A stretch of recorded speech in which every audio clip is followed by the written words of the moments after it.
In a truly fair, free and peaceful world, democracy takes many forms of expression, not only one. I believe democracy is a government in which all the people participate, in which the interests of the people reign supreme, in which their country's sovereignty, their country's honor is at the top.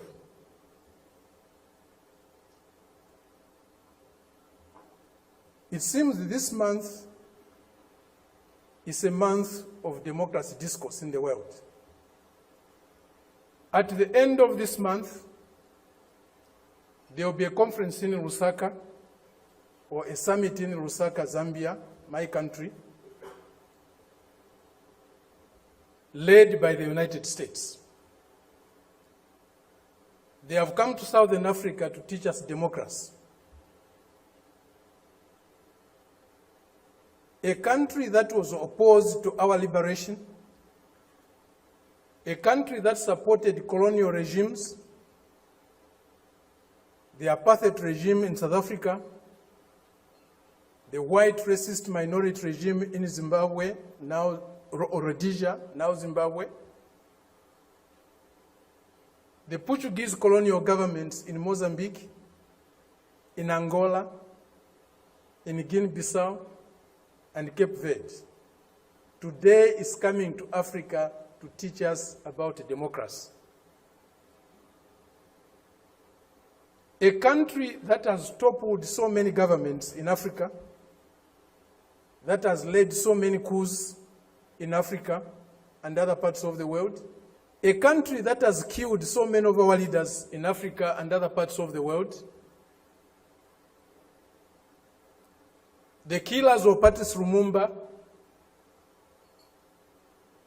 those who toppled Kwame Nkrumah, those who killed Nasser, those who killed Muammar Gaddafi, today are coming to teach us about democracy. A country that has been built on brutal force, on enslavement of other human beings,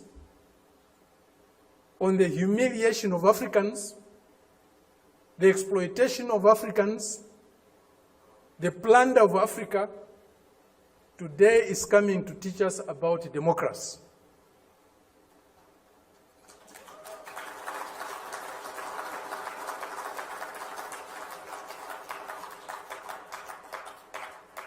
That's the arrogance,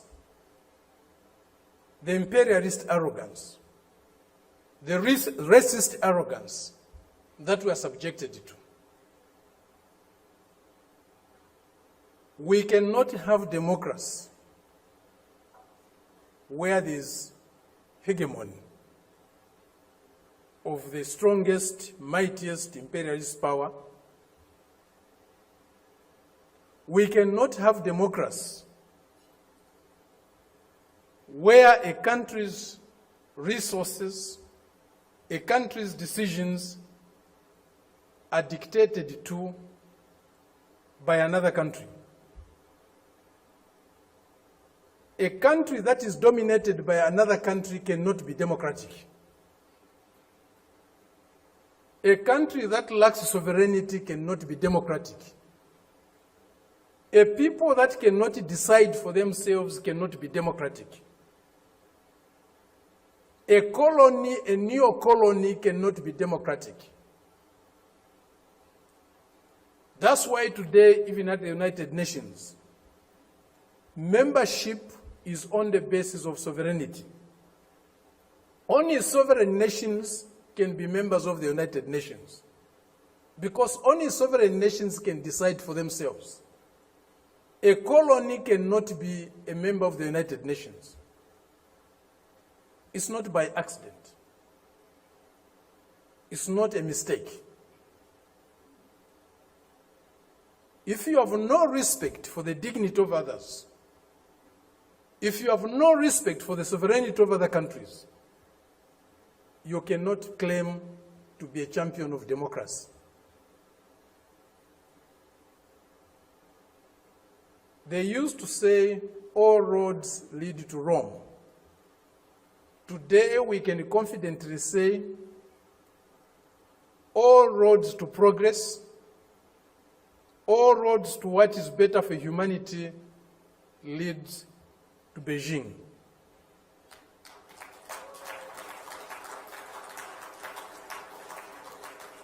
This is a country, this is a people that have developed themselves, that has developed itself without colonizing any country in the world, without plundering any country in the world, without subjugating any people in the world. This is a country that is developing with maximum respect for others, for their history, for their cultures, and recognizes the diversity that is there in civilization. We were only taught one form of civilization, one form of modernization. That was the Western way. Westernness was a measure of how civilized, how modern you are. We reject that. We reject it because it's not correct. We reject it because it's undemocratic. We reject it because it's uncivilized to think of the world and of other people in that way. Today, they cannot accept the fact that China has caught up with them. China is about to surpass them in many areas of human endeavor. The imperialist arrogance is inhibiting them from accepting that reality. The racist arrogance is inhibiting them from accepting that reality. But the world is changing. The changes we are witnessing today, as President Xi said in Moscow recently, or the other day, they have never been seen in 100 years. They have shaped a world that they themselves today are scared of. And they have shaped a world that is not sustainable. Democracy, human development is not sustainable on the basis of plunder, on the basis of enslavement, on the basis of humiliating other people every day.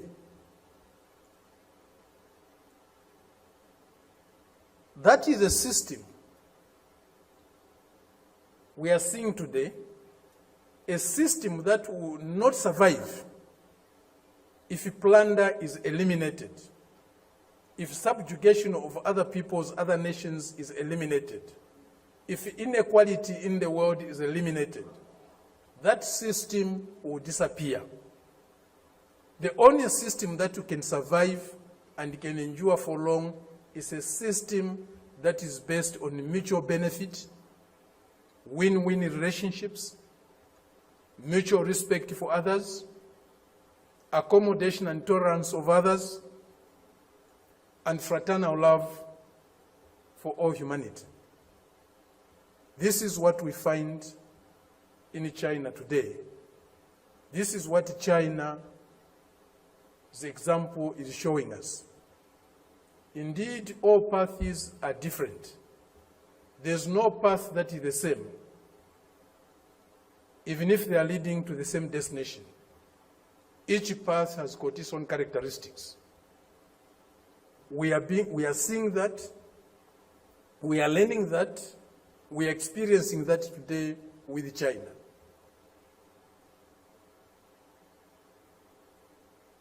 There are many things that need to be done to get the world that we want. A more just, a more fair, a more peaceful world is possible, but it won't drop from the skies. we have to struggle for it. And as Fidel said, if we struggle, we'll win. If you enjoy this video, don't forget to share your comments below and subscribe to our channel for more exciting videos coming up.